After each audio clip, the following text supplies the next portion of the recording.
make sure everything's good. Check on our YouTube. It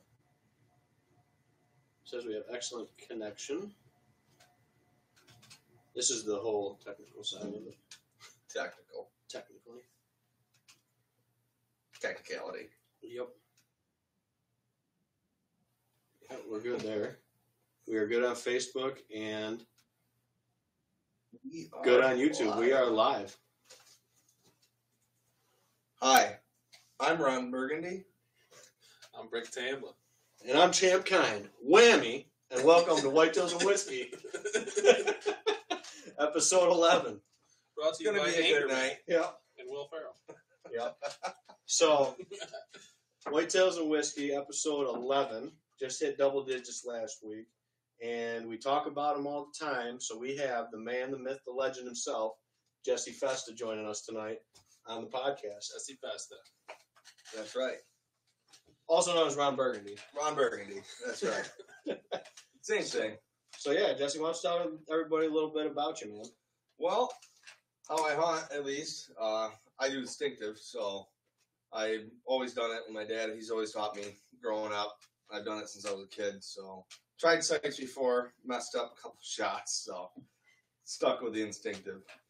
But no, I love it. I love the challenge of it, and it's just fun trying to go out there and get a kill and looking without a sight. It's something else, man. It's something you can't describe. Yeah. So when you say instinctive, you shoot fingers. Yep. No sight. Yep. Feathers on your arrows. Yep. No drop away. No drop away. You use a flipper rest. Yeah.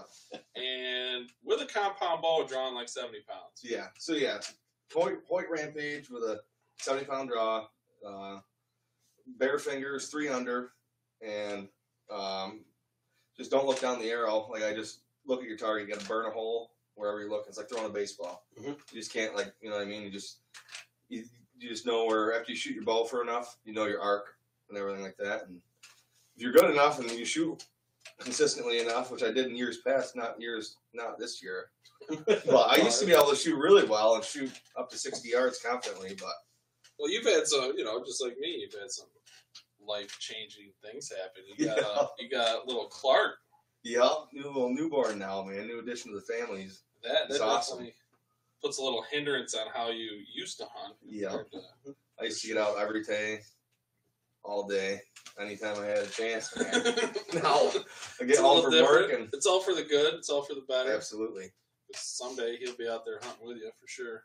Someday soon. He's got his first squirrel under his belt with me, so Yeah, there you he go. was, 3 weeks old, and took him for a walk out back and got the squirrel in hedgerow and my wife. Mm-hmm. Yeah, Hell yeah. got to. And you Fun. cook a mean squirrel. Oh yeah, it's a good squirrel. It's like, it reminds me of like sesame squirrel, like sesame chicken. Mm-hmm. The best thing is you don't tell them it's squirrel, and then you give it to them, and they're like, "What's this?" And you're like chicken or something. Yeah, and then sesame chicken. they eat it, man. That was good. I'm like, I know. The squirrel is good, isn't it? They Yeah. love it though. No, dude, I make a mean squirrel noodle soup. That's right, man. Yeah. That No, sounds I- really. I've never done the noodle soup with it, but Yeah, so like when I do squirrel, I'll let them soak for a day or two in Okay. orange juice, and that takes all that toughness out of that Okay, yeah. muscle, and then you just shred it, okay, yep. and then cook it like with some chicken stock, veggies, Yeah. and you're good to go, man. Squirrel noodle soup. Gotta get a few of them, but hey, It goes a you get long about way in 6 of them. soup. Oh yeah, I'm sure. But coming in on the YouTube line, Platt says, "Welcome, Ron." What's going on? Platt tuning in, always a big commenter. And then Mike King comments in, "Hey guys, what you drinking tonight? Think I'm gonna have me a Bud Light and watch you guys." So Sounds like a good plan. Sounds good, guys. yeah. So I think Mike, I don't know if he's still in Ohio. He just tagged in Ohio. He killed in New York with the bow, and he's Awesome. coming, I think, back now for gun season. Living a life. Yeah, Heck yeah. yeah, hammering I hard. want to tag so. a New York buck and then go to a different state and hunt another one. You can. You got to go to a New York different state now. I know. Good to go. I know. Yeah. Got a lot of things going on at home that we just Baby. touched on. Yeah.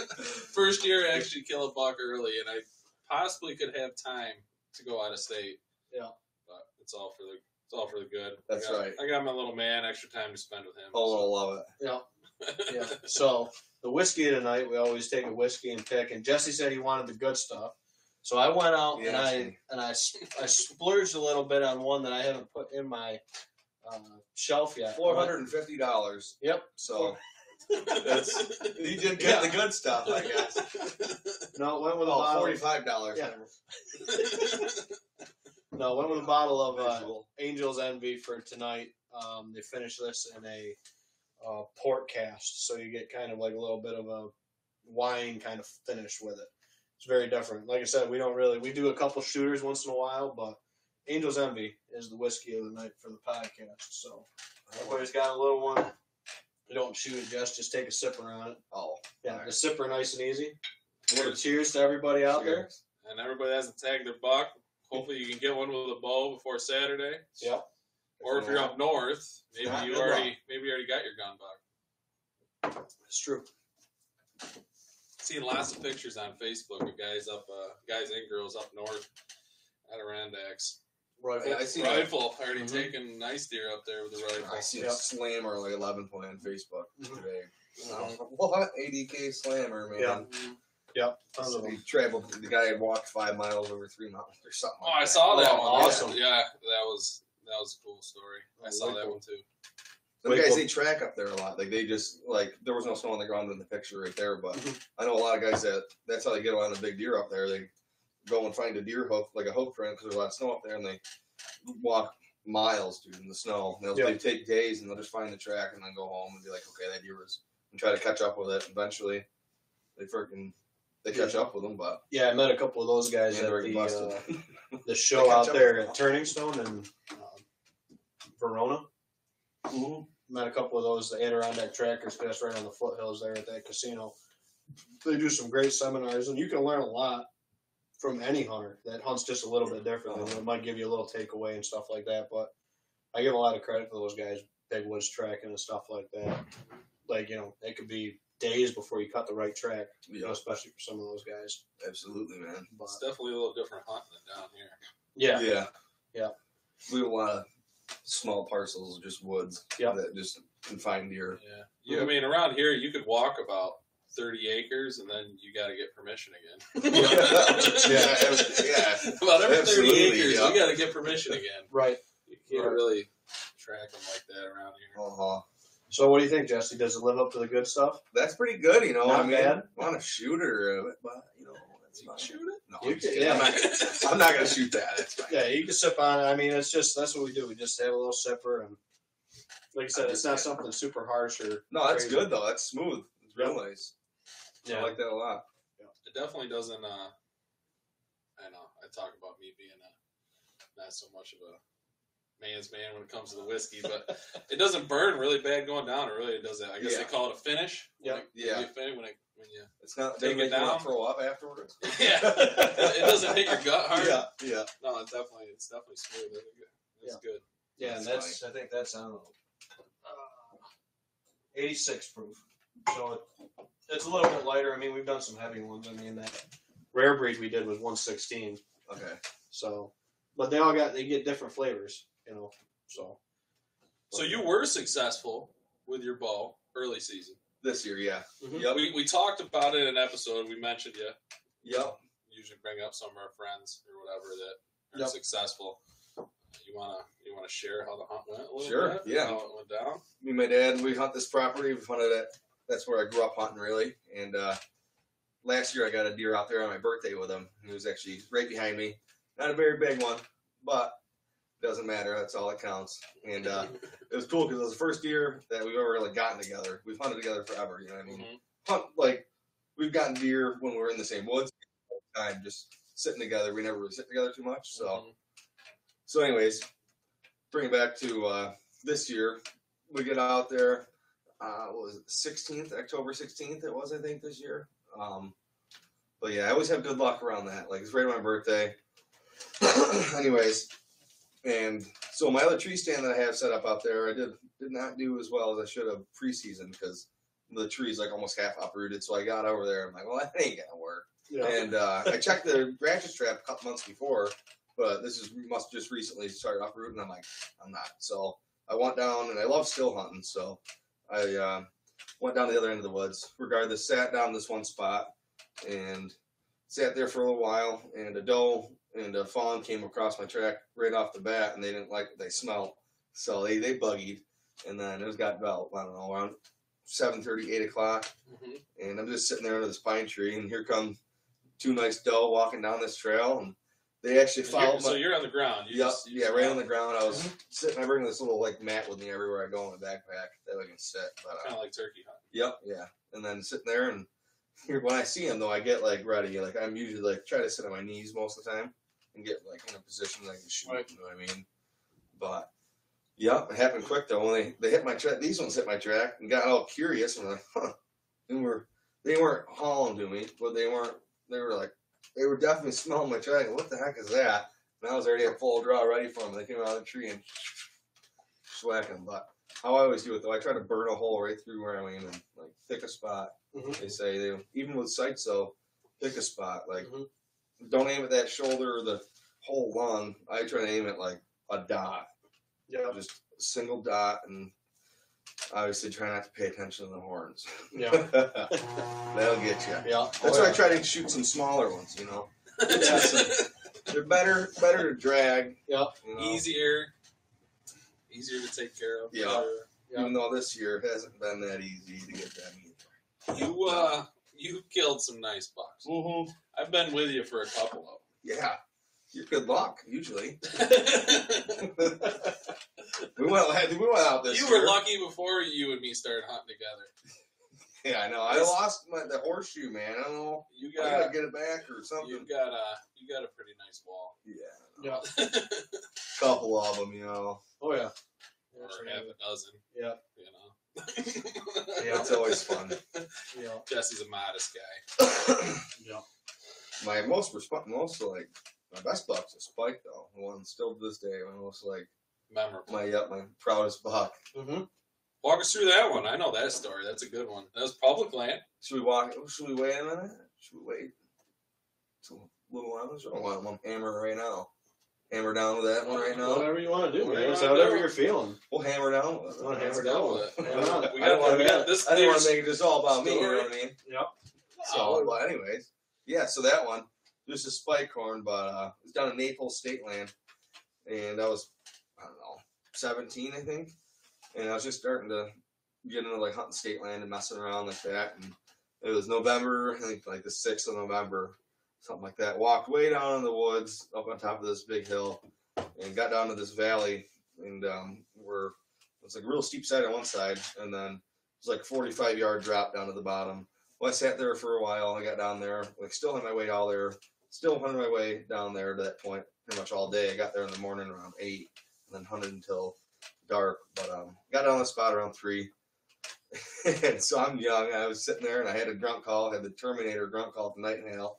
And I'm down there back and using the dull bleat, and then had these little like 4-point horns like rattling together. No shit, sure shit, dude. Like 15 minutes later, I hear and I'm like, all of a sudden, here comes this spike horn. Like, oh my god! And that was like, I've shot in a buck before that, but not like big. You know, I mean, all the basket. I don't even matter.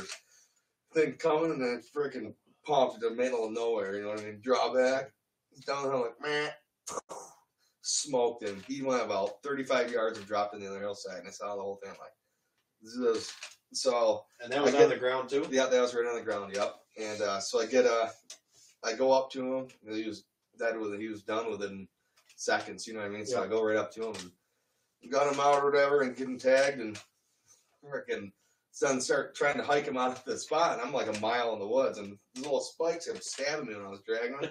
So then I just picked him up and freaking walked his ass out of the woods.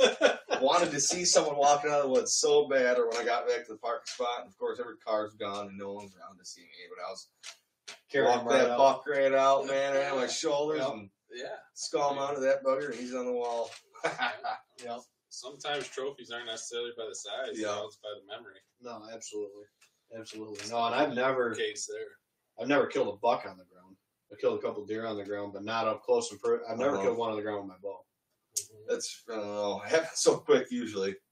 I did it once, but it was kind of an accident. I was walking the edge of a that's how it usually happens, man. You surprise me. And I got to the corner of the cornfield, and I saw some ears, the old radars over the corn. You know, I was like, oh, there's deer right there. So I drew my bow back and I just kind of leaned around the corner to see what it was, and it was a doe standing right there at 30 yards.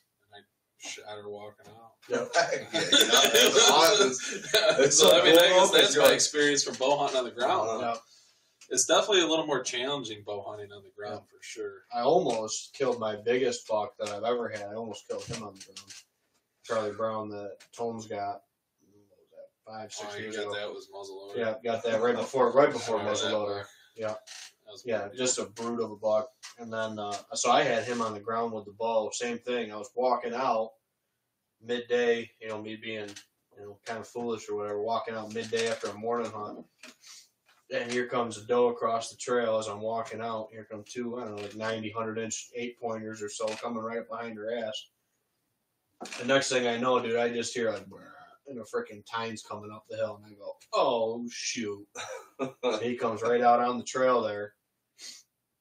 And he's just like on the edge of it where I could see him and his rack. I'm like, oh, my gosh, no way.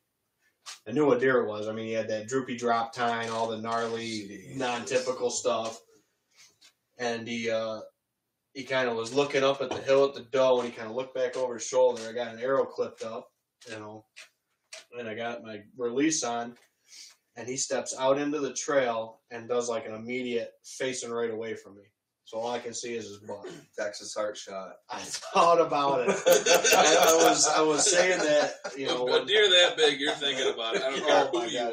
Yeah. Oh man! So as soon as he's got a drop time, you're thinking about it. Yeah. No. Honestly, he's like I said, he'll be sitting down.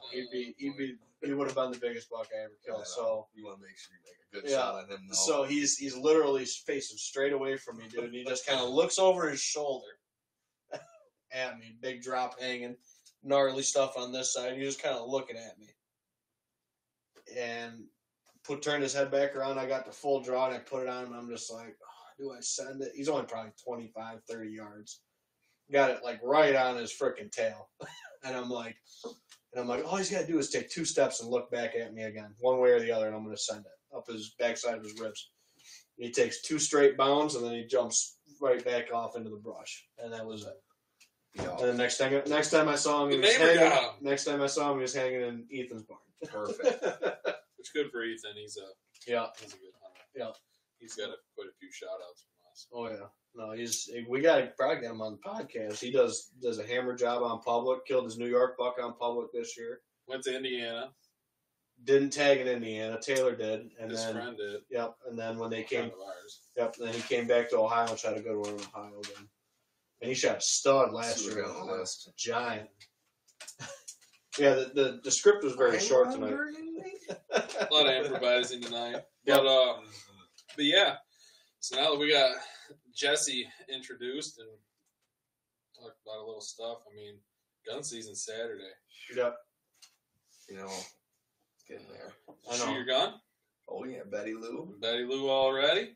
Betty Lou she's been knock on wood, I haven't touched that scope since I bought that gun from the previous owner. But you shot it. You shot it like this year, the other day. Make sure Betty Lou's. Yeah.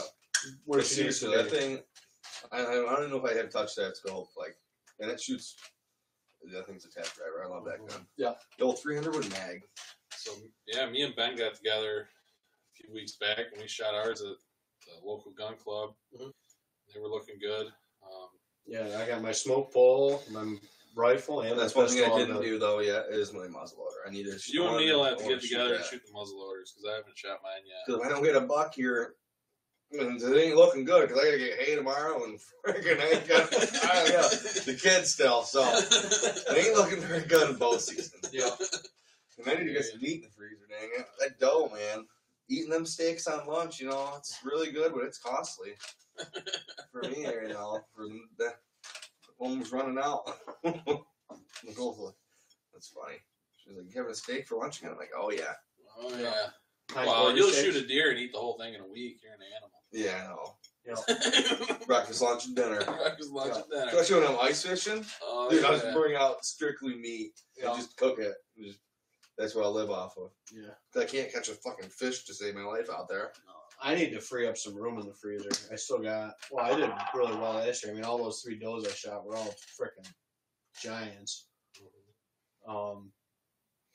You know, but yeah, I still gotta get some room cleaned out in the fridge from last year. It's looking like a little rough wind though Saturday. I know it's getting breezy. Gun season's a little. I feel a little more lenient with the wind. Mm-hmm. I guess with my style of hunting, but it's kind of like a southwest wind. You have like a definite spot you think you're gonna go to? With the southwest wind, I got 2 spots. Southwest is actually really good where I want. Yes, it is very good for you. I was gonna go right at that corner. You know what corner I'm talking about? Right where I got that one buck. I made a little blind there at the end. Mm-hmm. That should be nice. Mm-hmm. That way you can see so over there. You got your spot picked out. Yep. I got a couple spots. I mean, during gun season, my father-in-law, my wife, and sister-in-law is starting to kind of get into it. So my areas all get your a little stands are taken up. get a little concentrated down for a couple weeks. You get one stand which is fine. No, I want all them to be successful. They're all very good to me. Yeah. No, that's awesome. But no, I'm usually open in the morning. I go hunt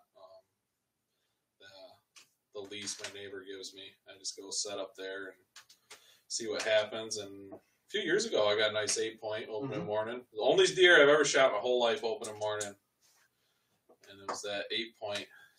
That was cool. But yeah, I'll be posting up over there and heck yeah, see what happens. You never know open in the morning. I know a neighbor over there that has property. He's telling you a really good buck. Yeah. You got a good chance. I got some nice guy over there. Yeah, but the nice thing with that, like you said, you get the last pick of the spot. So when I killed my biggest buck, there was 6 of us going out that morning for opening day on the farm. I got last pick. Yeah. I got last pick. I let everybody else pick before me. I took my pick and I killed that big 10-point over there. On opening day. You never know. You never know. It's a roll of the dice. Yeah. So you can do everything by the book as much as you want, and sometimes that fluke my thing thing just is, happens. dude, go with your gut. Yeah. Whatever it is, I've killed. I mean, it's worked out at least where I went with a gut, thinking like, okay, I really want to go to this stand, but then like halfway through, I'm like, oh, that stand. Yeah. So I want to go to the other, like the stand I just thought about, and then you don't, you kill a deer. Yep. Every time. Yeah. So Sometimes hunting would be a lot easier if you just had one stand. It would be. Yeah. This is where I'm going. I got no choice. Yeah. This is it. That's all. It was good for a west, but it's blown east. It wouldn't be as much fun though, sitting there thinking about it. Yeah. But Plant commented in, when's the best time to shoot? Morning or evening? I don't know if he's talking about sighting end guns or he's talking about shot opportunities. Take the opportunity when you get it. Yeah. I like to kill him anytime. Yeah. Sighting in, I like midday. I mean, if you're going to the range and stuff like that, or right after work, I don't really like shooting when you got low light and can't really see that great. Well, no. For sighting stuff in. Yeah. I want to make sure I'm hitting where I need to hit. But and then when it comes to shooting, take it right up to that. First, I would take it right up to that last minute that the state legally gives you. Yep. Take it right up there. No, 100%. And now that we got that extra half hour, legal shooting light, it's pretty dark when legal shooting light is over now. Yeah. It's not like it was a couple years ago where I feel like, I'm like, I still got 20 more minutes of I can see. I'm like, but it's walk back to your truck and you're like, yeah, really? I know. Yeah. You're like, come on. And we all been out there and we all heard that shot about 10 minutes after it. Yeah, pitch black. Oh yeah. Opening morning shot when it's like you're all like you're walking. It's like it's pitch black. Yeah. Boom. Yeah. Wow. Holy. Yeah. Can't see your feet. Remember the headlights? Nice. Yeah. It's probably the guy that just walked out of his house because he's running late. He just pissed off, so he just sending one. Yeah. Screw it. Yeah. So opening morning, I think we're going to have a couple people at the farm this year, it sounds like. Dad's talked to a couple of relatives and stuff that are going to come back out and hunt. So. Got some competition, huh? Yeah, I still haven't made it out of our cabin. Dude, I'm happy with it. I love that deer can't feel. Like I said, the morning I shot, that Big Ten and stuff. We had 5-6 guys that morning. That's cool. People going out. That was cool. Everybody's picking stands, drawing straws, all that stuff. And then you You're get sitting there talking. and you hear a gunshot. You're like, yeah, who was what that? happened? Yeah, what happened? What'd you get? Yeah, So Platt was talking. When's the best time he thinks to kill on opening day, morning or evening? I would say morning.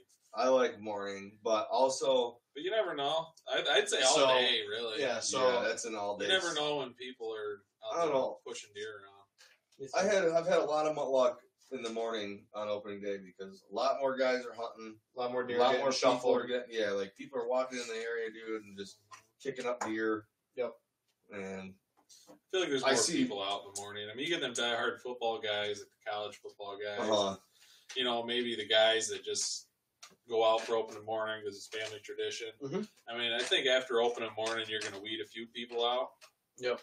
I would say if you can stick it out, and if your neighbors are getting out at 10 o'clock, let's say, sit till noon.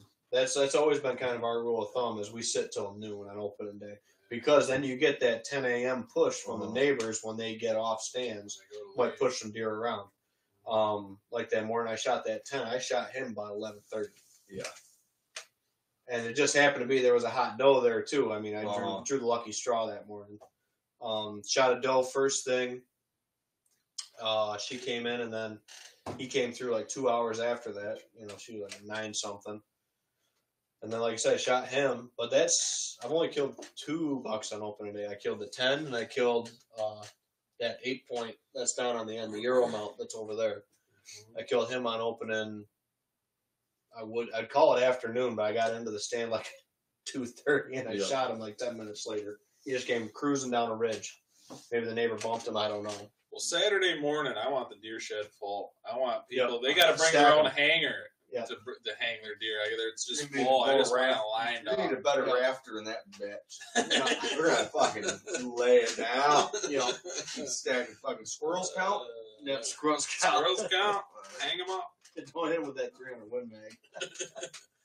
But I am kind of bummed though. Bow season's gone. I just didn't get enough time this year.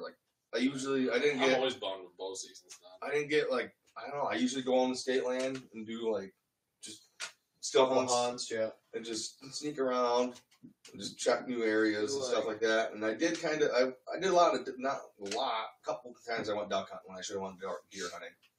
I think after what you're touching on there, I guess how I'm feeling and interpreting it is after gun season. I feel like the rut's still fairly good right now, and if bow season continued another couple weeks, I still think the rut activity would be very strong. But I feel like with all that pressure with people with guns, I think kind of pushes them more nocturnal and a lot less deer movement. Yeah, I think wherever they know they're safe is where they're going to go. Just hunker they down could be a 4 when they're under pressure. Yeah. And you're not going to get them move when you want them to move. Yeah, they could be in a 3-acre plot, and that's where they're going to be. They go out, and I know a spot by me. That's where they all go. Just hold on. They come out at nighttime into the field, but they stay over there, and they freaking. It's a little baby spot. It's something about that gun opener. I don't know if it's the amount of people that get out or what it is, but I think it's pressure with it. Yeah, it really seems to put a hindrance on the day deer movement. Yep. They know though. I mean, how I just started hearing increased shots and guns.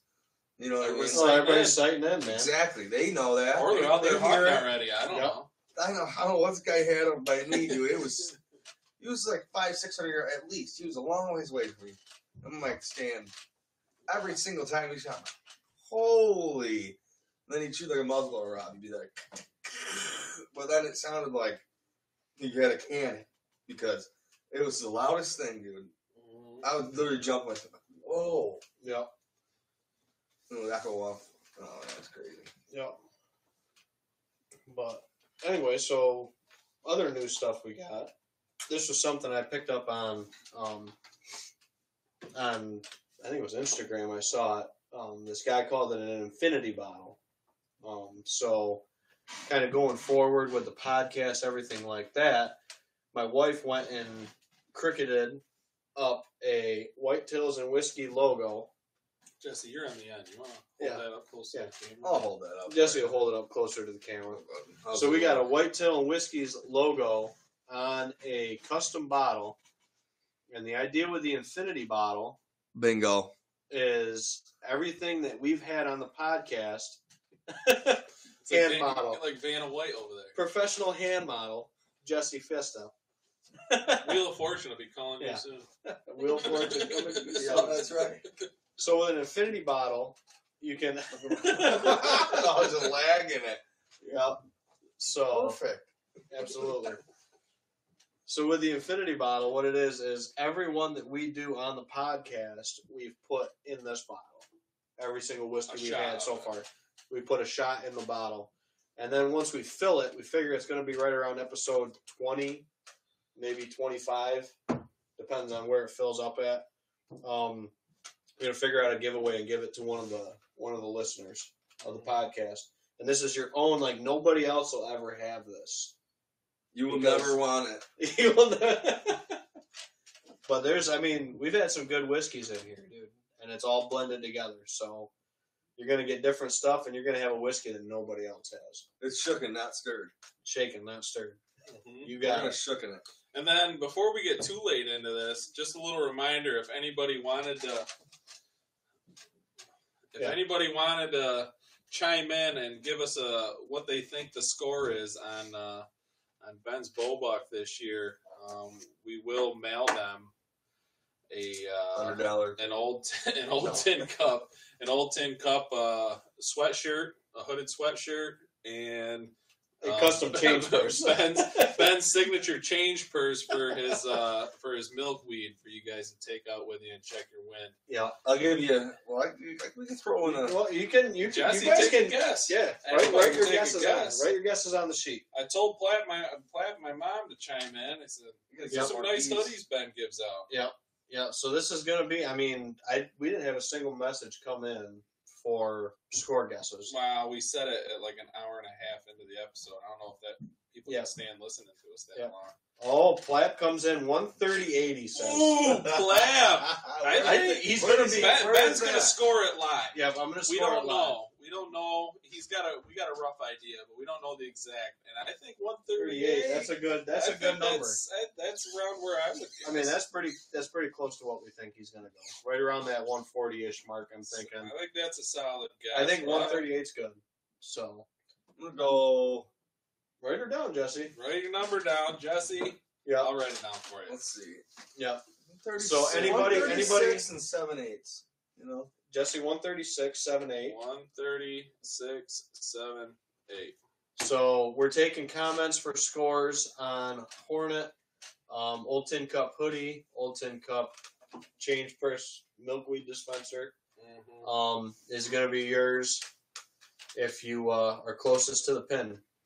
Closest to the score? The actual closest to the score gets the hoodie and change purse. So keep the antlers? No. My dad tried buying all of his deer mounts last night. For $1 a piece. He says they're all worth about $1. Well, you said, which one are you going to give away? This one? Is that the one you were going to give away next? Ooh! My wife with the cold shoulder says 123. Ooh, yeah. And then she said 132. The dyslexia. And I deal with that too. Yep. Yeah. So 123, just cold, just. Of course, the wife's got to throw a jab at you. Yeah. Platt got 138. And then my wife said 132. Jesse said what? 130. Platt said 138. 138. Yep. Jesse said 136, 7/8. What do you think, Nate? I'll take a crack at it, but I'm not in the running. I'm not gonna take the running. All right. What's your number though? What are you thinking? I'm gonna go. He's pissed I got my number. He likes my number. I do like your number. Yeah, that is a good number. So anybody else, feel free to comment in. Like I said, it's 100% free to enter, so to speak, with the comments. I'm going to go 134. Watching me right 134. 134. Nate dirty dogging me. I think and 2 8s. And 2 8s. Is that even a thing? That's a quarter inch. 2 8s? 2 8s is a quarter. Why don't you put 1/4? 1/4 8. You got it. So 2 8s. Why do you put a quarter? Like just it's the same thing. Because it actually, and when I don't deer fucking know. scored, Okay. it's actually all in 8s. They don't go by quarters or Yep. halves.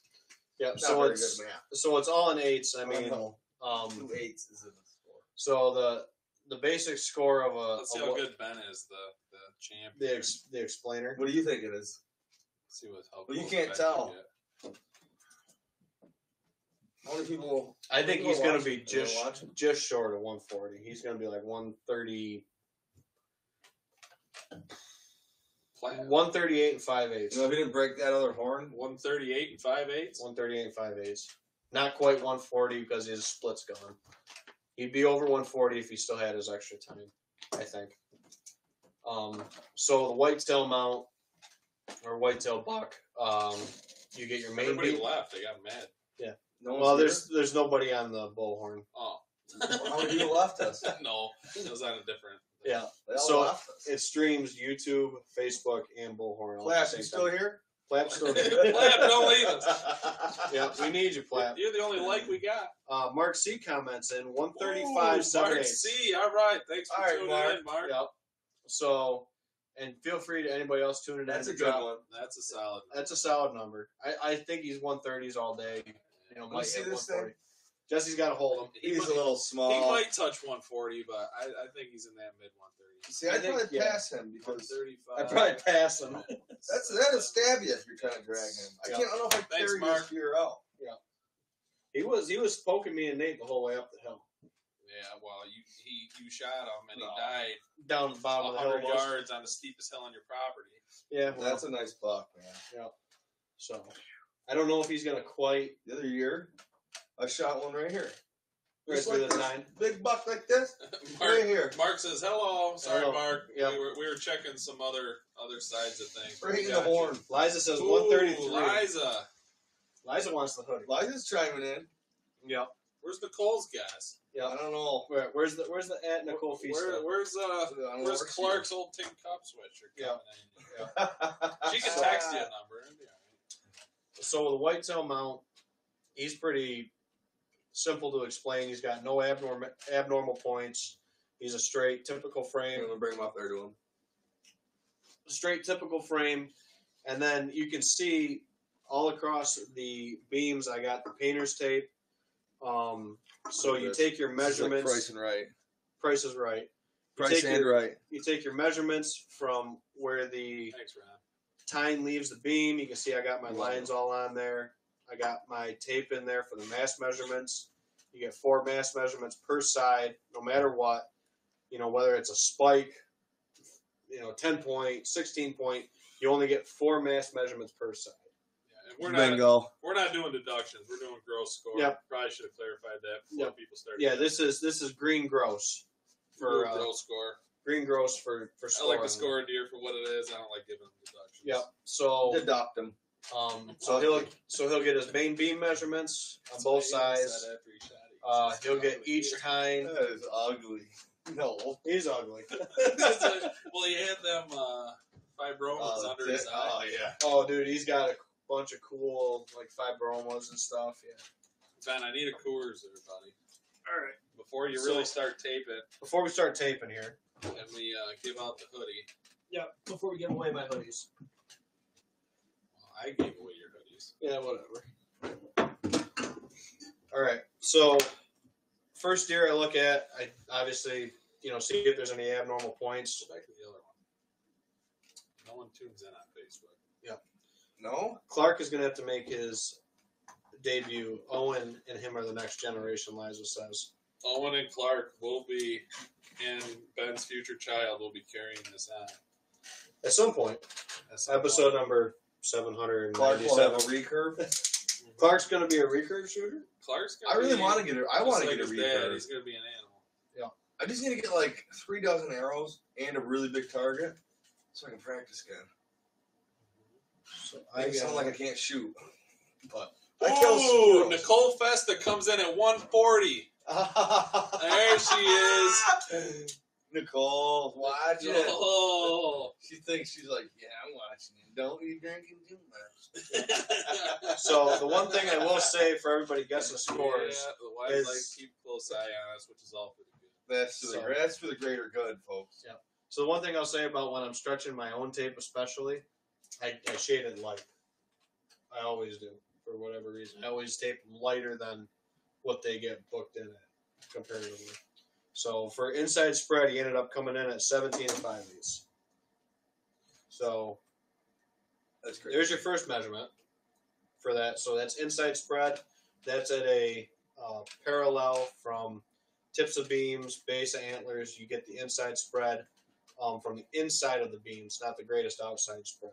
Timothy, Well, it's the 136. greatest Gotcha. inside, though. Greatest inside spread, right? Pretty much, right? No? Or So just like center. Yep. So what you look at with the rack is you look at this parallel line here. Yeah. This parallel line here, and you're making an imaginary Next parallel to it. line in the middle there, and that's your inside spread. I got a funky rack. You know what I mean? That are Funkies are tough. yeah. So Hanson's a little funky. So I would He's say got a funky mane. I would he's say he's fucking wide. Big boy. the two most common differences between if I had a scorer do it and I did it, the two biggest differences is the inside spread and then the beam length. Everything else you're within at least an eighth, if not right on with each other. But I've seen a lot of differences between inside spreads and beam length because of where people start to take the beam length too is a big part of that. So on a skull plate like this, it gets a little tricky. Usually I go to the lowest part of the burr at the base of the antler. A real easy one to do is when you have a shoulder mount, it's off the back corner of the eye. For what's that? For taking the beam length measurement. Okay. For the outside of the beam length. Okay.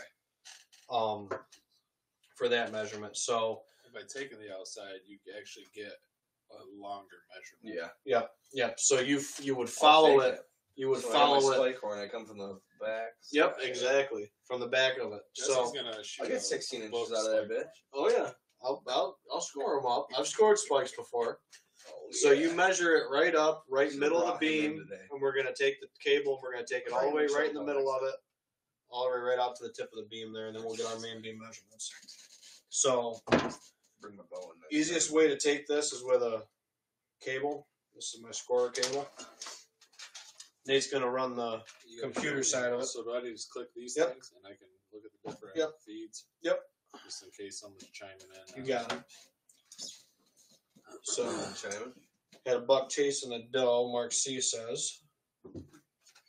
Yeah, they are definitely chasing Mark.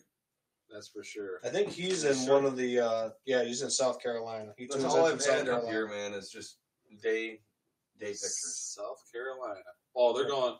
I tell you, Yeah, as soon as I spooked that buck the other day, right? that 10 a.m. to The like pictures. it happens. That 10 a.m. to that 3 p.m. range. Yeah. I've been seeing Seriously. a ton of movement on my camera. Yeah, 10, mine was like from 10 till noon. But this was a single trail, but it was a bucks. It was buck trail, you know what I mean? It was Midday, those midday cruisers, dude. I've killed the Yeah. majority of the bucks down here on midday. which sucks too, because like I am someone that is so for just going in the morning and leaving by 9 because I got shit to do. You know what I mean? And then by that time, like We all got lives. and that's why I love We're out I there love still trying to hunting, get it because done, if but I we still all got hunt, lives. when I'm still hunting, I'm moving, and I can just stay out there forever because I'm just doing the same thing. Like when I'm sitting in the stand, dude, monotonous. Just I can't. I've never sat at my tree stand all day, and/or It's tough for some people. honestly, I haven't sat in there. I don't think since like, for like more than 6 hours, dude. Seriously, like So we got I'm out at 20 like hour and 4. 6/8. That's still a long sit though, 4 hours. And that's why I have a couple squirrel arrows with me. These 'Cause I guys that can't sit all day, I've never done an all day sit. shoot at squirrels. You know what I mean? I'm using broadheads at squirrels by the end of that. I know, set. we did a buddy hunt this year. I know. And, I you got were- squirrel hair on that arrow too, Did by you? the way. Did you get squirrel hair? You couldn't see it in your video because you were videoing the freaking stump by I couldn't find it. it.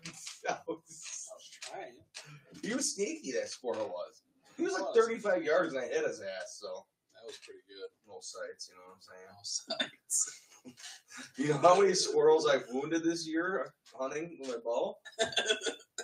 Usually I'm sticking them right to the ground. I'm like off by this much each time.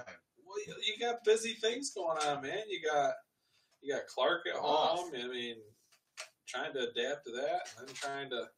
get back into hunting. That's what happens. So for both beam measurements, he's actually got pretty short beams. Love them to death, but they do take Pretty time. short beams. So we I got feel like a piece of garbage if you don't. we got like, 20 and 6/8 on the left, there. and 20 and Like a 7/8 on the right. That's why you love them. That's why you want to be there. That's why you think I that. don't know. So after you take the inside spread, which his was 17 and 5/8, and then his beams came in at 20 and 7/8 and 20 and 6/8. So I mean, I would expect that he's pretty uniform. You know, nothing crazy there. So then for your G1s, you draw an imaginary line where that tine leaves the main beam. You do that on both sides, What's this on? and that's where you would take it. Where'd Nicole text this on? YouTube Or Facebook. She was on Facebook right here. Yep. So typically brow tines, I take the front and the back measurements and take the biggest of the two. This one, I looked at him. I think he's going to measure better from the front with his brows. 9 viewers on Facebook. So And then we got G1s. 4 on YouTube, and I believe 1 on the bull hunt right I'd just like to say to everyone viewing, thank you. Thank you, guys. You know, this is my first time on a podcast. now. Not bad. You're doing great. You know. So Not sure what to do with my hands. Just put them down by your side. Down? Jesse's a big Will Ferrell fan. I don't know if anybody can catch on to that. Kind of a big deal. He is a funny guy. yeah.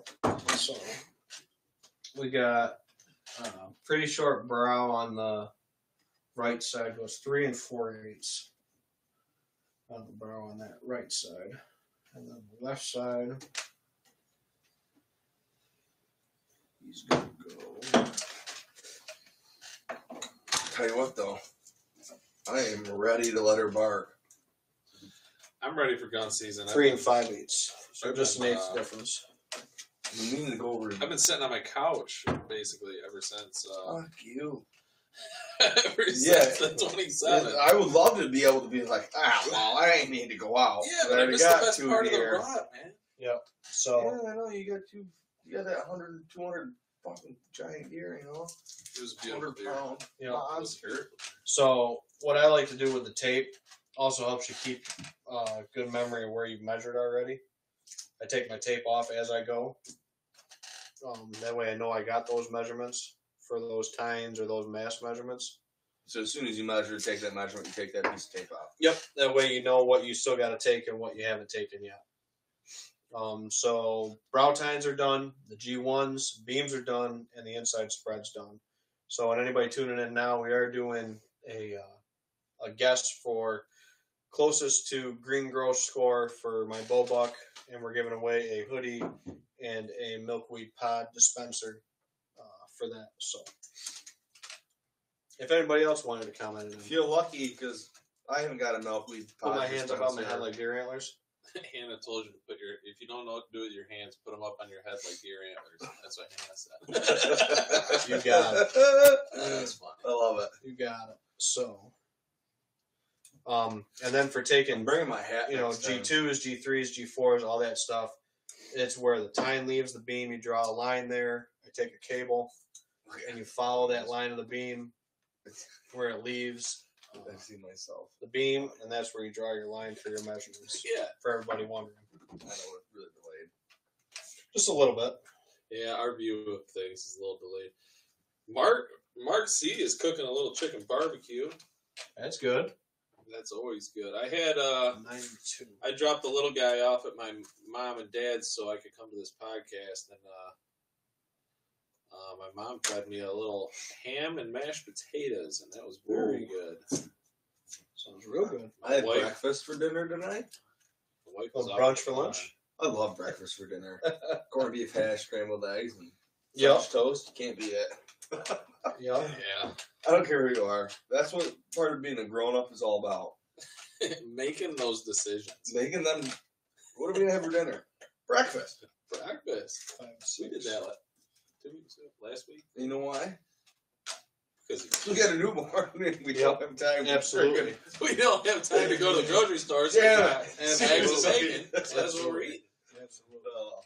The bacon was frozen. I was gonna have bacon too. Oh, Bacon's completely I missed a comment from my dad.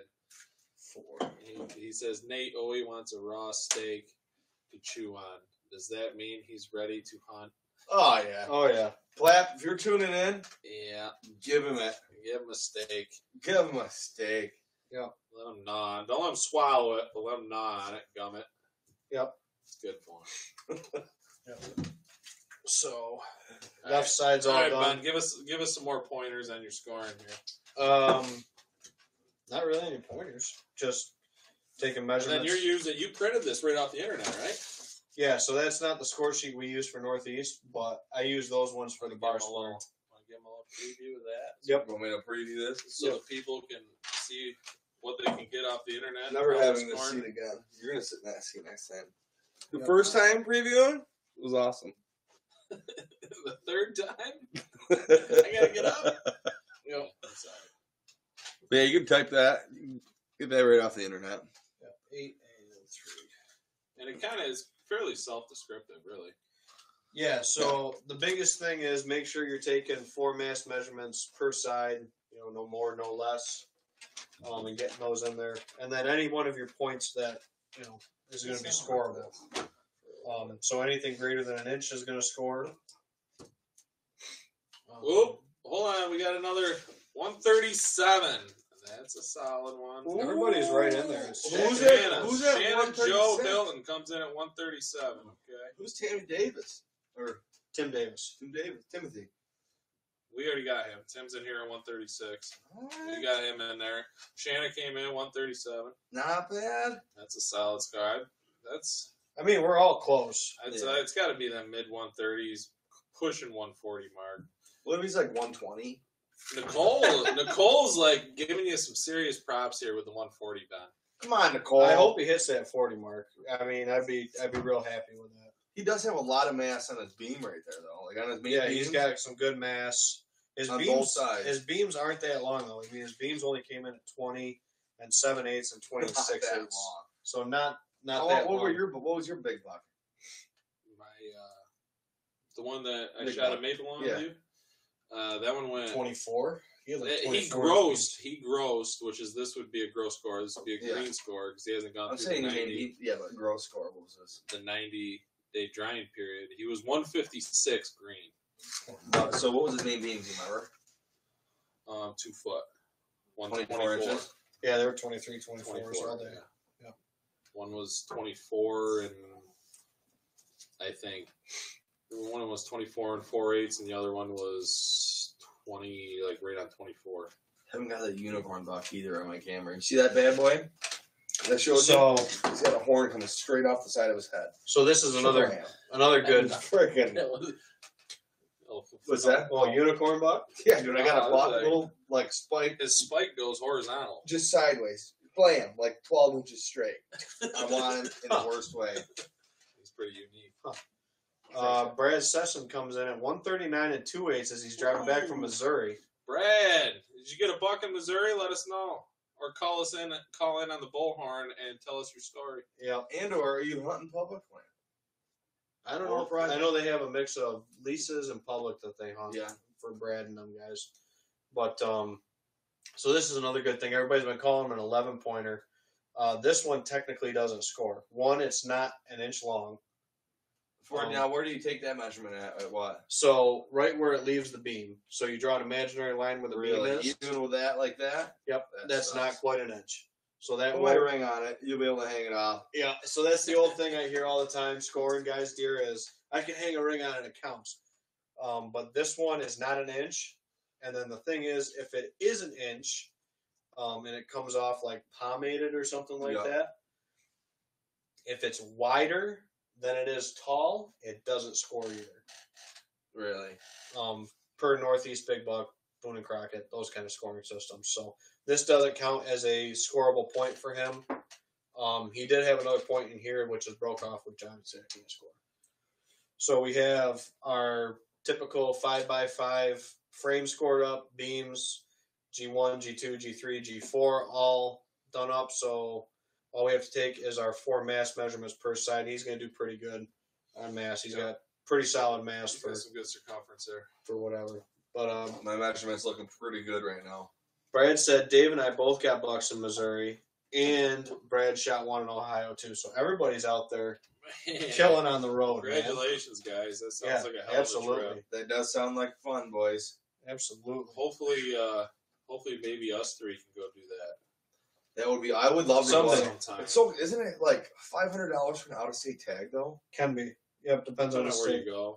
Ohio's really not that bad. Yep. See, I've never even been. It's just so hard to do that. I mean, really it'd be think fun. Illinois is that bad, is it? But that's what I want to know. Like, are they them guys out there? $160. To go out there to go to state land. Ohio, state land in like Ohio. I mean, is it like one? How big of state land is it? Is it like thousands of acres? Oh yeah, of state it's land. huge. Yeah, So it's like there's more than what we have around here. Then I think half the state is like state land. Well, it depends on the sections you go to.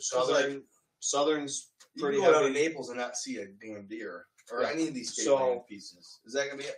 Because everyone nowadays is going out of state. I mean, out of state. go on your that live Onyx. there out of state. Yeah. Huh? Just go on your Onyx. So you can go on I know, Onyx. but I don't know that premium. I just have for New York. I'm a Gotcha. cheap bastard. Gotcha. Go on. You go on Google Earth and look it up. No, I know. Yeah, you can look up some of the state lands and stuff like that. What I'm saying is, it's just like, are you getting? You got to either be like, you got to know what you're doing to go hunt a different state and pretty much be successful. Really, you know what I mean? Oh, you gotta be on your shit. I think all 3 of us could be successful out there. I know. It's just all like, 3 of us have a little different styles and Uh-huh. techniques of things we do. A little different tweaks to them. like, is there that many more deer out there? You know what I mean? Than here? You think? Yeah, I believe the population is a Well, lot the- more in here. You see a lot bigger deer, or like. On average, I think their bucks get bigger. So than there's New York, this is a whole rabbit hole of conversation with it, but I think there's definite reasons why other states have quote bigger bucks. Ohio doesn't have the hunter numbers New York has. That's first. Really? Yep. They're way less. New York's top 5 in the country for hunter numbers. The only ones that beat us out is Wisconsin, Pennsylvania, and Texas. I didn't know that. Texas is absolutely ridiculous because of the sign. Billy Harvey. Yep. So, Who? Bill Harvey? and the other thing with Ohio is it's a $1 state as well. No deer on New York state land. That's what he says. He kills most of his deer on state land. Don't let him fool you. Hey, I got a spike horn once, twice. You know, Yep. that's why you got no big deer on state land because of a guy like me. But Billy, like I said, there Billy says, "I'll show you an inch." Yep. So, Billy, we're trying to keep it PG. Yeah. yeah. So, No, not really. That's funny. the other thing with the mass measurements, everybody on a deer that they're scoring usually takes the biggest mass measurement. You actually take the smallest between those points. So you take the smallest measurement of the circumference between the burr and the G1, or where the G1 would be. And then between the G1 and the G2, the smallest mass measurement, G2, G3, mass measurement, G3, G4, take the mass measurement there. Or if he's an 8-pointer, you measure to the end of the beam, halfway point, and that's where you take it and multiply it by 2. With him, I get it here for his 4th one. But so far, his mass on the right side is 4, 3 4/8, and then 4. He does get a little bit heavier out toward his end of his beams. And then this one's going to probably be 3 7. Yeah, 3 7. So you can see I'm stretching that tape. I'm trying to find that shortest mass measurement. That's the one you take for your score. Anyone chiming in right now? Yeah. Let me know if you guys have any squirrel arrows on your quiver. If you don't, you're missing out. Because all them little bastards that are behind your tree stand that make you think there's a big buck behind it and or a deer, you can be taking them bad boys out. It's also good practice. And they are good to eat. Aim small, miss small. That's what I was just. Deer don't care. Unless they're like 35 yards from me and you shoot like me one time. I was like, put my squirrel arrow on, this little bastard is Sometimes fucking they're with me. there, and I literally drew, and I was like, I literally looked, no deer. Shot, and I seen the tail flack. I'm like, and things standing. I'm like, damn it. It hurt me that time. But I have shot at squirrels that are deer like 80 yards in the field. Shot at a squirrel, like killed it right in front of me, and the deer did not even flinch or nothing. And they're like, It's hard for me to justify shooting a squirrel with a $30. well, you're not using your best arrow you got. I mean, if you got some crappy broadhead, and you're not using your broadhead, you're using a field game point, like a judo point. Right, yeah. Right. And granted, yes, you Judo points. You lose a lot of arrows, and it does get pretty. It gets expensive. I've lost 4 of my arrows. I mean, I shoot those FMJs. Do I need to? No. Well, that's what you get. Carbon arrows work just as good. I think so. You don't need to get the FMJ for a squirrel, in my opinion. If you're gonna get a squirrel, you're gonna. I mean, you're paying $100, if not more, for half a dozen of them things. Oh, at least. If you got like, man's on a budget, you know. Yep. Maybe on a budget. Those are bear shafts. Bear shafts, $20 an arrow. You're not even throwing a $10, $12. I can't even find. Like I was looking at it because eBay is the best spot to go for arrows if you're gonna look for arrows. Like just type in eBay, whatever kind of arrow you have, and if you have some common sense, you shoot probably 340s, right? Yeah, that's what I shoot. Carbon 340s. Yeah, I want to get. I don't know. I almost want to like mess with it and see if I get a. That's about the heaviest spine arrow you can get though, isn't it? No, you can get them way heavier spine than that if you go buy them custom. See, I want to go to the But as bow for shop. standard ones, you can get 340s is probably about that. I used to be able to get my bow right, paper tuned, even with my how I shoot. I mean, a perfect freaking hole. But I only go to like the bow shop and see if they can like take a day or not a day, but like at least like 5 or 10 Good talking, minutes. Mike. Mm-hmm. Yeah, and just have them be like, all right, well, run like do the paper like let's get this thing dialed in. And maybe I have to move my master hair, but I tried it, but it keeps on like knock high or knock low, and it's the same. I move my knocking point, it's just different. I don't know. Yeah, that's definitely actually a good point to bring up is making sure your bow's tuned right. Oh yeah, paper For the tuning for season. sure. Paper tuning. I've never done it personally. I know you do it. Yeah. I don't know if Ben's experimented with it. I've always just taken my stuff to the bow shop and made sure It's easy to do. It was kind of there, and then if it wasn't, they just adjust it for me. Yeah, most of the time when they do it with the bow, they do it there at the shop. But yeah. But I also shoot there once a week, so Uh-huh. I'm fairly good friends with the shop owner. So he usually, if I got a little issue, he'll squeak me in pretty quick. Yeah. And take care of me. But how often do you get that? So I got 9 inches of score from the 8th measurements. So this will be actually easy math. He's going to come out even. So whoever gets an even number with no 8s, so no 8s, might be no 8s. no 8s. He's going to come out flat. Fuck you. Okay.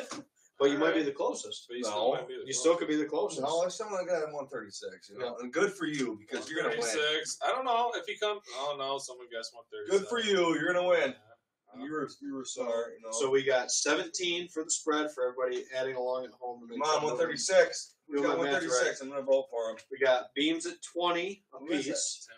Tim, let's go, Tim. So both beams and the inside Sorry, spread, Nicole. he's at 57 on the button. Let's go, Tim. I think Shannon's got it. 137. And then both threes for the brows gives him 6. Let's So go, he's gonna be at Tim. 63. And Flap. Tim and And then Flap. 9 and 8 138 is 17 with the 2s. Both 2s together is 17. My That boy, gives him Blue. 80 inches. And then 7 and 5, that's going to be 12. This guy. So he's got 92 there with his G2s and G3s and inside spread. And then Bring plus energy, I like it. 8. So he's at an even 100. 100-inch deer. Perfect. We all lost. Damn it. Wow, you were all So- way off. No. So with inside spread, main beams and tines, he's at 100 inches. So You still got your mask. I got the 9 inches of, Man, if we could all have 9 inches. yeah, if we could all have 9 inches, it'd be great.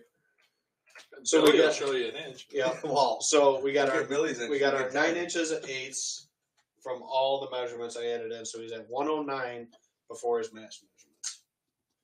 So plus Them 130 is gonna be right there. 4 and 4 is 8 between his burrow measurements. Puts him at 117. plus 3 and 3 is 6. 118 for your deer. Puts him at 123. 4 and 4 puts him at 8. Plus, and then 3 and 3 puts him at 6 for an even 137. Shanna! Right on the button. Shanna got it right on the button. Shanna, you get yourself a hoodie and a Jesse nice, is 1/8 off. Jesse was 1/8 off. Tim, you were 1 inch off. A lot of great guys. Clap was 1 inch off. Shanna, if you could, look, I wasn't bad. if you could message us over somehow, maybe. And that's also if you don't Ben want to give scoring out it. your address or anything. So Tim, we might have won. Message. Maybe Ben can explain how to do that. Yep. So we can mail you out your hoodie. No, Ben's send good us your scoring. hoodie size, and we will get you out an Old Tin Cup hoodie and Your milkweed dispenser. the old milkweed change purse. Yep. Congratulations, great guys. When are you guys Thanks doing that, everybody buddy? for trying. So When 137. are you guys doing that by? Because I might be able to throw something in there too. You The want old goose beak keychain, you know, The goose beak keychain? or duck beak, you know, whatever comes Oh, first. duck beak? Whatever Yeah. kills If first. you want to throw in the box, Jesse's throwing in a little extra gift for you, Shanna. We're not really sure what it might be. You never know with Jesse. Yep. It'll be something wildlife. It could be a tooth, you know, but Yeah. It'll definitely be hunting related. Yep. Yeah, Shanna, so, thank you for tuning in. That's awesome. he's like a Congratulations. tooth. What are you talking about? so he ended up going like a coyote tooth or something. 137 on the nose. 137, right on the button. Not bad. Yep. Well, I was thinking, but you know, if you would have measured a little bit better, I would have been my score. Taking a 1/8 off. Yeah, you know, 1/8 off, Jesse would have hit him, but you're right there, dude. Kevin a little modest. You're within you know. an 8. That was a solid guess. Yeah. I've been pretty good at that. I was light. I mean, I was pretty light your on you, buck? man. I was almost 3 What- inches light. Yeah. What did you say? 134. So You're an asshole. so that's the thing where, you know, a lot of deer will get shorted out. Where he loses his score, I think, is his brow tines and his G4s. I mean, he's got them, yeah, but he's got 4 inches on those, or 4 3/8, and then 4, and then both of his brows, you know, are barely 3.5, you know, on average. So he's not going to pull a bunch of score there, and he's only got 20-inch beams, you know, 20 and 7/8, 26. Respectable beams, but you know Not going to push him into that 50 class or something crazy. You know you killed the slammer once you're up in them almost 2 foot beam. Yeah, so Yeah. you did okay. Yeah. Like, that's an okay buck. Yeah. It's not that good. It's okay. Yep. It's That's, not- that's what my Shannon. wife and my whole family told me. Thanks, too. Shannon. I appreciate that. Billy says lots of things other than arrow cause flight issues. That is true. Sticks. Sticks. Sometimes Buck it's feeder. operator error. There are a lot of things. Yeah. Strings. Yeah. There are Is he a talking lot about of the, things. What we were fine-tuning? talking about? Yeah, he was talking about. He commented a little while ago. Uh-huh. I'm just kind of catching up with him. Yep. But Billy is Yeah. correct. Mine's- That's well, I also mainly shoot the reason I fingers, go. so fingers might have something, but it's a pretty smooth release. So. Maria says, "Good live from China." China. We have Wow. someone from China watching. Wow. That's a first. That is So a awesome. first. Yeah, I mean, you should probably just send her something from tuning in from China. We'll give her a duck beak. Yeah. Send her a duck feed. They'll probably love it. That's She'll be like, "Oh, duck soup."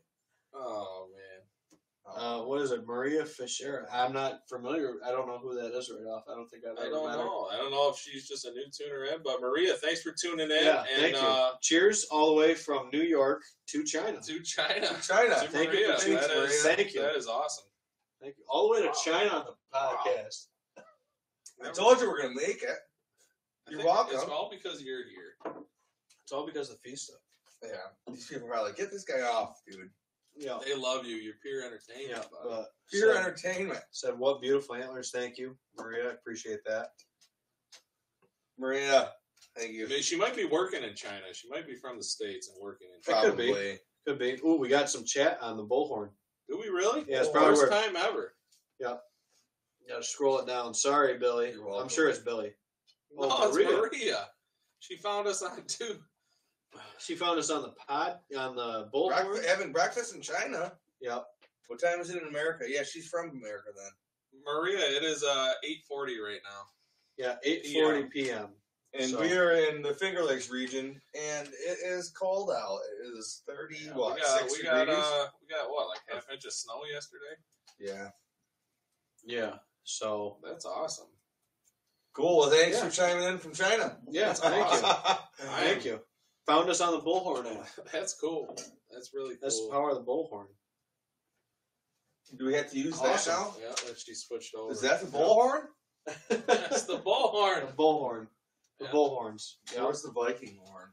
But I know me and Jesse were kind of making a little bit of noise while Ben was scoring. I hope everyone learned a little bit about how to properly score a deer and maybe measure an animal. Because I know a lot of people get excited and they can over exaggerate the measurement of an animal, which is great. Oh, yeah. I mean, you should be super excited about any kill you have.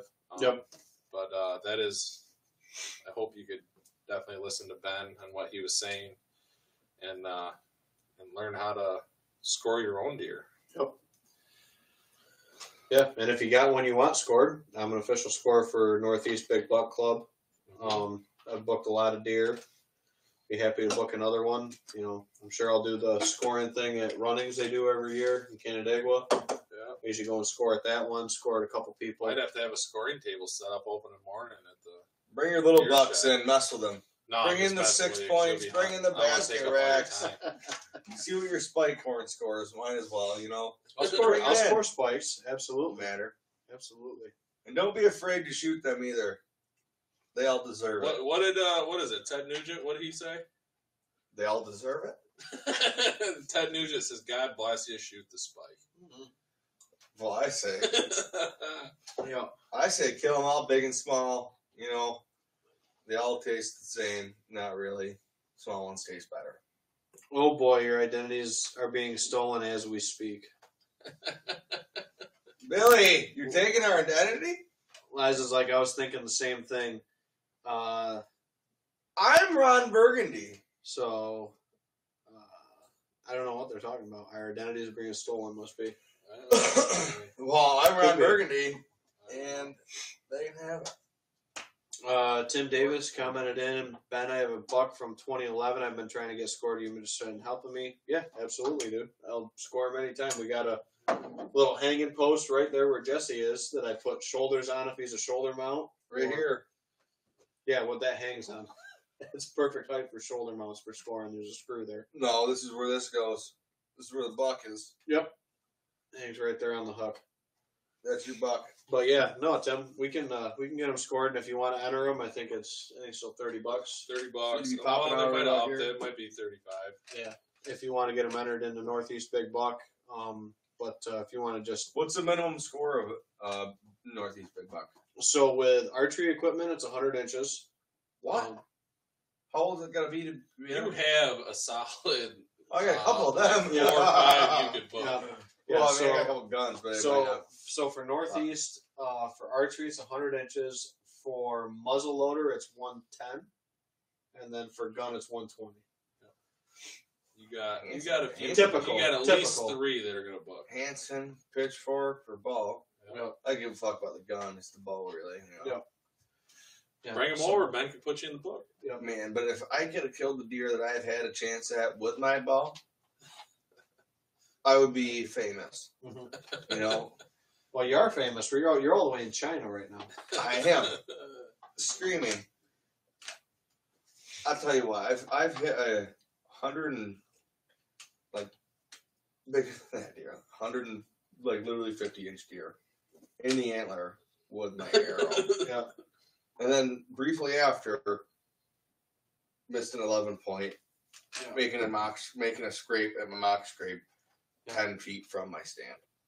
So, I mean, granted, I'm usually pretty good. You know, it comes in waves. It'll happen. That's both of them, though.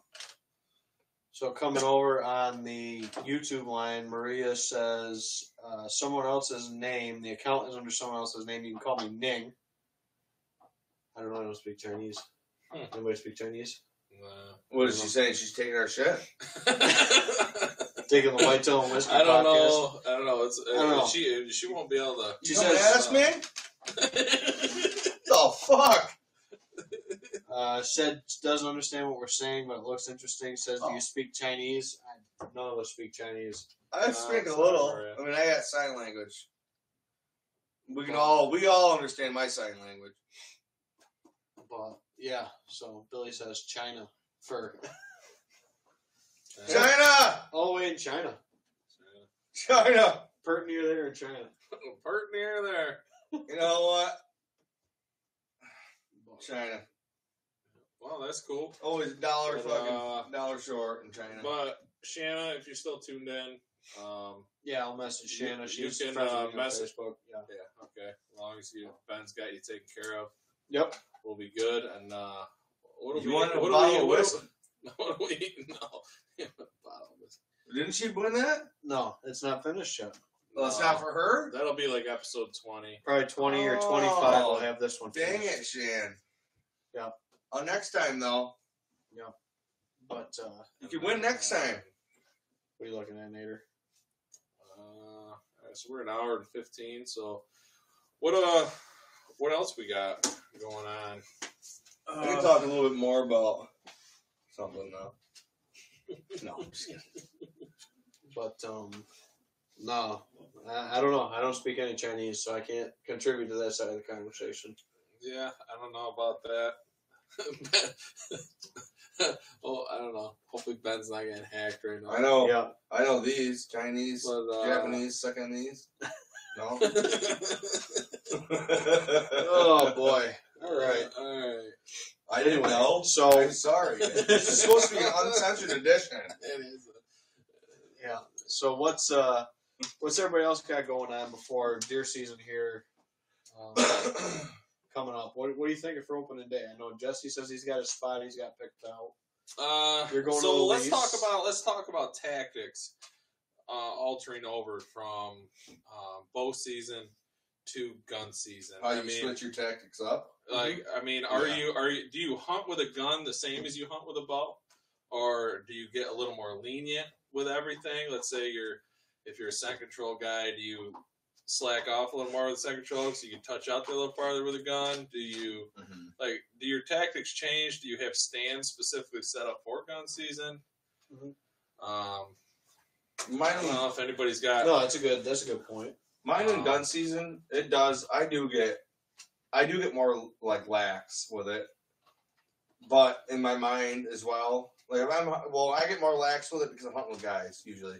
When I get like gun season to me is like relationship, like fun, like You're not so solo with it. You're not so. Bow season is just like usually just me by myself and figuring it out. But gun season, I do get more lax with it. But if I'm by myself, I still try to be as stealthy as I possibly can because a lot of times in bow season I get deer within 50 yards and I just can't shoot them because there's, I don't know, it's just not the right spot. My arrow arcs, and I don't know.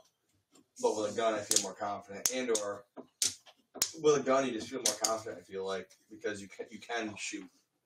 Nowadays, you got a rifle, so you can shoot 300 yards like no problem. If you get the right spot, for sure. Yep. Yeah, I would agree with that. I would say my tactics change a little bit.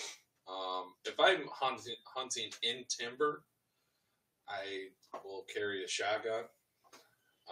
If I'm hunting on a field edge and plan on the deer coming out to the food, I will bring my rifle for the range, just for the whole, I guess you call it ballistics point of it. A simple twig will grenade your high velocity rifle bullet.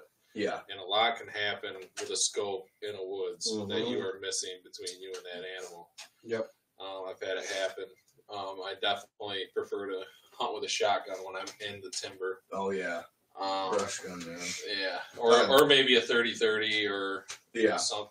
Someone's got a little bit more density of a bullet. You can't beat 20 or 12. For sure. 20 or 12 gauge, you can't beat them guns. Yep. Yep. I love my 20 gauge. I love 20 gauges, too. It's hard to find rounds for them now. Especially if you got a rifle barrel. Yeah, I've heard that. from a couple You guys. gotta switch and freaking smooth bar. I'm getting some sluggers in that bad boy. I will. I mean, when it comes to like stand location, The only reason I say think that I will- is because of just how expensive them sabots are. they are Sabots are just so expensive. If They you're are. gun sighted and you know where that thing is going, Yeah. those are sweet. They're rifle, man. And they expand. They're just a giant hollow point usually. Yeah, for sure. And I mean, yeah, like you said, they're brush gun. They'll blow through. You know, they'll take out whatever's in their path. But I guess tactic wise, like stand location, I'm still thinking a little bit of the rut. You can still get away with it early in the season though too. Yeah, There's some I spots that mean, you're usually hunting. after Thanksgiving is when I will start switching back to not hunting as hard. I will hunt like the last 2 hours. You know, I'll go back to like early season bow hours. Yeah, of that's when hunting. they come out is at dark. I feel like they're switching back to more food Mhm. around the Thanksgiving mark. I will definitely do that. That's just some of the things that I've learned and seem to be a little more successful for me. What do you think? Yeah, so like we talk about, I'm a big guy of the 1 year rule. That's been my bread and butter with things. Like last 4 out of 6 or so that I've killed on that 1 year rule. What's that? So that's that big whiteboard that you see when you walk in. Those are specific target bucks. We call it his Dahmer board. Yeah. That's the Dahmer board. Yeah. So Grandma, I like it nuts. Excellent. So I tell Nicole when she comes in the bar and I'm boiling a deer skull. Yeah. I'm like, Nicole, that's taxidermy. Leave me alone. So the 1 year rule, what that is a trail Put it in the oven. The 1 year rule. Let Ben explain his All right, 1 year rule. Yeah. You got me off chart with Dahmer. Right? I know. Fucking said Dahmer. Yeah. I know. So- you love the show. So those are specific bucks, specific trail cam pictures, That's a lot of deer. or encounters. Those are just single deer. That's Each column's a single deer. So what I'll do is wait, a column, like column downwards. Yep. So you got Yep. 4 deer. Yep, 4 that I'm still after. All right, I thought every single. Well, there's 6 up there on the board that are still targets, but 4 of them have history to go after. There's a lot of deer. So what I'll do is I'll log where on the property they are, what time of day, and I'll correlate that between past year's trail cam pictures or Are you interaction. finding correlation of when they have been in? The last 4 out of 6 I've killed that way. Really? Yep. See, I seen deer tag movement like DC or whatever did a long time ago, not a long time ago, like recently. But regardless, a buck got tagged, and the buck was tagged from like a yearling, which is a button buck, wherever they tagged it, and they followed it and took pictures of it and this and that. And they got to be a nice mature buck. It lived to be 8.5, 9 years old. And while where it got dropped off as a yearling tagged, and they ran like 3-4 miles away. That's where his home was. Like literally 3-4 miles away. Like that's a long fucking way if you think about it. And then like for I don't know, like it is kind of like walking on your feet or more. I don't know. It was a long ways away. Anyway, so did all that, and then it would just like go in his core area, which was like in like a mile area, like throughout his whole life. And it would maybe go out like 2 miles, 3 miles, and then when it got to be like old, like to it's like 9 years old or whatever, it literally made its like same trail back to the area where it was like dropped off or as a baby. They found it as a fawn. I think they picked it up where it was like born, but it went back to the same area it was I've read born this and article. like It's died very- or something like very that. cool article. And it was just crazy though, thinking like they have like a buck like rooted, you know, and just to think of that, I don't know. That does have something to come into play with what you're talking. Oh about. yeah, absolutely. Yeah, because they go in like The deer literally- having a pattern. similar pattern. And we touched on it in prior episodes. They'll live in what- certain areas, certain times of the year. Like we have them on camera. Mhm. They'll be at our fucking cabin all summer long, eating our mineral and our like early food plots and this and that. And they love it and they freaking tear it up. As soon as like September 20th, they're gone and they're just disappeared. And I got lucky that one year with Pitchfork. That freaking he just slipped. He was just a little bit late that morning, Yeah. and my dad kicked him up, and him and the doe happened to come down the woods, and she snorted at me. What I don't know how he didn't even give a fuck. She snored 3 fucking times at me. Oh, I'm like, man, you're lucky I can't even see your ass. I was gonna shoot her, and all of a sudden I seen his ass coming down the woods, just white eyes. I'm like, oh my god. I'm like, yeah. And she ran away. He was on her, but he didn't even follow her. He went like towards the food plot. I let him get by. Like he was gonna walk in the food plot, but I was like, get by that tree. You're done, man. Yeah. My Luminox shut off as soon as I hit the deer. I'm freaking dead. I was like, you kidding me? Piece of junk. Yeah, Luminox. I'm not a big fan of Luminox. I've had them fall out. I've had all sorts of issues. My dad put it on when he was going to pull back on a deer. It was like getting that twilight zone, and he shoots instinctive just like me, right? So he knocks his arrow. Well, he fucking knocks it too hard, so the light flicks off. So he pulls back and he's his got starburst. So, yeah, it's just a ping. He fucking couldn't see the deer, so he had to like. He's trying to go over there to shut it off. He grabbed the other arrow. By the time he got the arrow around there, snorting and running. Yeah. Yeah. But yeah, so that's what I'll probably be doing opening day or slanting dad or me toward one of the 1 year rules on one of those bucks, on our property or, maybe a different one because some of them are on our property, some of them are on different properties. We got permission pieces, lease pieces, all the above. Yeah. That's cool. And then yeah, like kind of what I was getting at a little bit earlier is that we touched on a little bit of that is like that deer movement when it comes into the does coming in heat. Like if you have a solid, 150 acres, 200 acres that you hunt regularly, and Ben's touched on it about like zoning your property off, and certain does and doe groups will come in to heat around the same time, and that's where it goes every year. And as long as that doe group is still a healthy doe group, and they're going to hang in their home area, similar to what you were touching on, is that those bucks are going to come in and check those areas because if they got lucky there the year before, why not go back and check it out again? And they're going to do the same thing probably around the same time. I mean, and that's kind of what I believe Ben is semi-basing his 1 year rule off. Yeah, so you get a lot of that. I mean, you'll see some of those notes up there. Like some of the longer lines have maybe chasing. How many trail cameras do you run though? Total? Yeah. Between all 5 properties, I think I run like 22. Oh, they sell? All sell now? No. So you got 0 cell cameras? So no cell cameras. Just because it's fucking because money. I don't care what my cameras are telling me this year because I used last year's data to kill the bucks this year. Yeah. And that's just what I found success in doing it. I think like 22, 23 cameras between like my 5 properties. See, I like hunt. See, the other reason I like the cell cams, even though it's fucking expensive. Like, I got a Moultrie one, and it's bullshit. Like, you gotta go, like, sometimes the stuff ain't working. But it is cool, though, because you can look at your thing, and for the past, I couldn't get out, right, hunting for the week, but I kept getting this picture of the same buck every day at, like, 10 o'clock to noon. And, like, I told Nicole, I gotta be out in the woods by 10.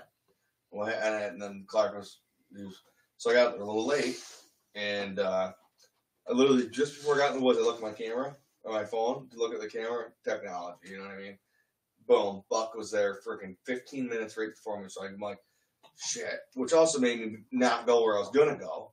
Because I was gonna go right where my camera was and start rattling and start getting in that zone where he was, but I kind of slapped short of it. Went my one stand, which is still good because I seen 2 bucks. I don't know if I called them in, they just met because I rattled and grunted, and fighting went on over in the edge of the property, and I heard that happen for about 5 seconds, and then they took off running, and then I heard snorting. I'm like, what the hell? Like deer snorting. I'm like, what the fuck is going on? And that night is when I come up to that one buck in the hedgerow and or in the gas line in the tall grass, and I seen his fucking horns, dude. I'm like, oh shit, heart drop. And then I, like an idiot, I shouldn't have grunted. He was only 40 yards away. I had a wind. It was like a west wind, but it was more like a southwest wind, northwest wind. So it was just like a hair to the north. But anyways, he was coming across this way. I should have made a move on him and got 10 yards in. I could have got a shot at him, but I didn't. And like an idiot, I stood there because I was like, I've had bucks, dude. I've grunted at bucks, but not really on the ground that close. That was just stupid of me. to do that, but I grunted at him.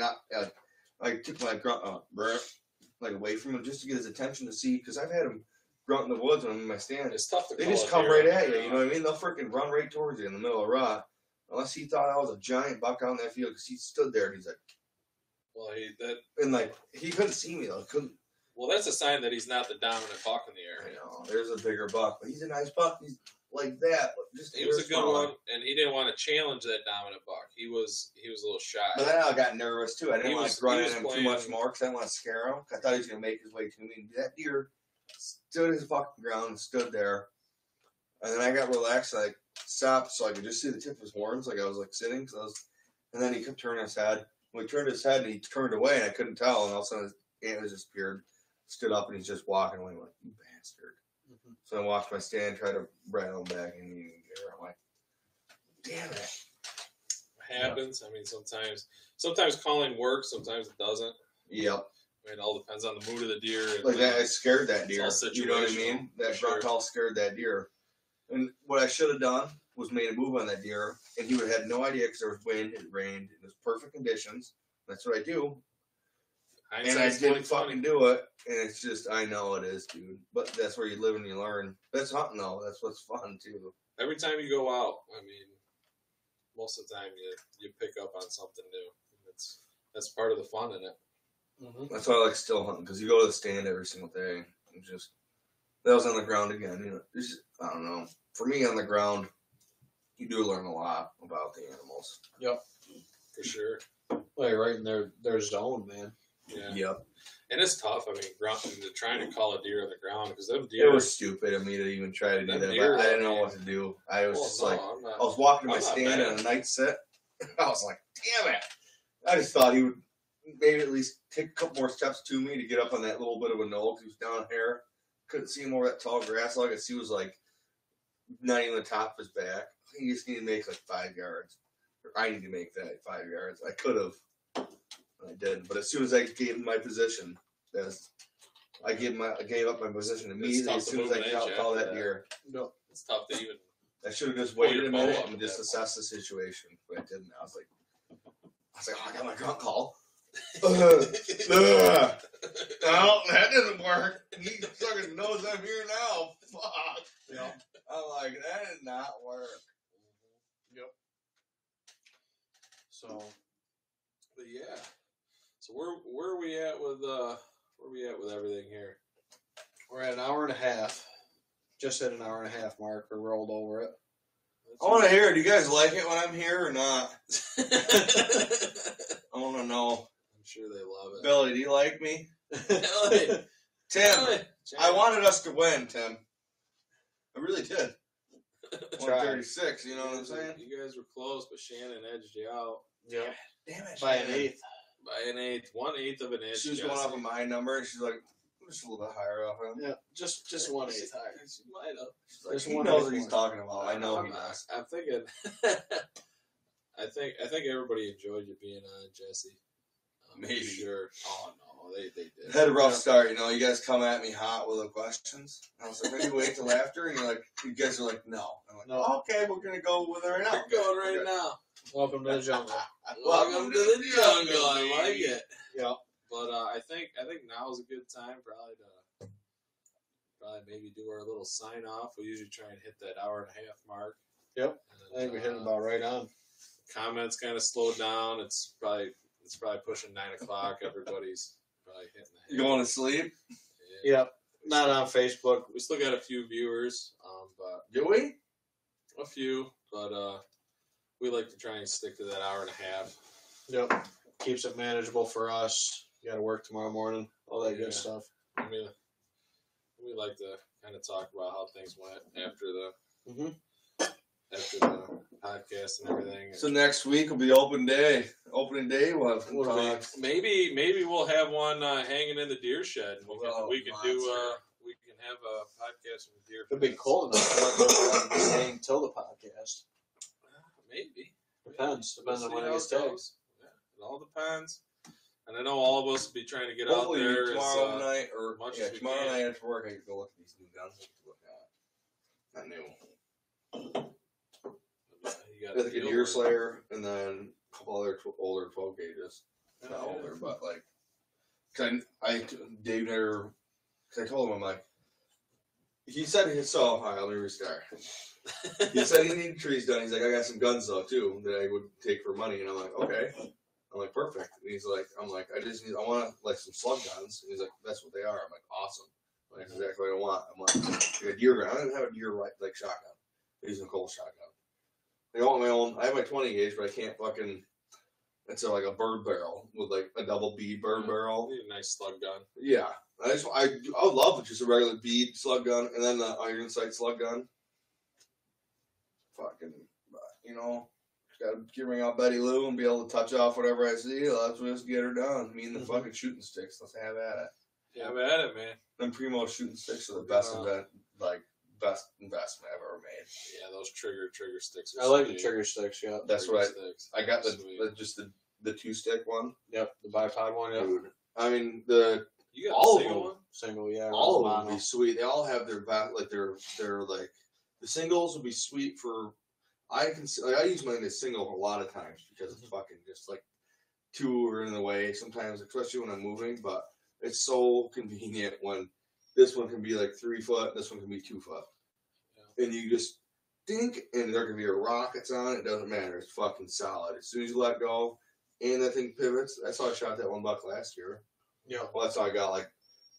I probably could have shot it on the ground, but I mean, I was right on it. And I fucking galloped that deer, and as soon as he stopped, I was right on that deer. And just solid rest. I shot a bunch of deer like that. Those trigger sticks are awesome. Yeah. You got the ones you got to set up.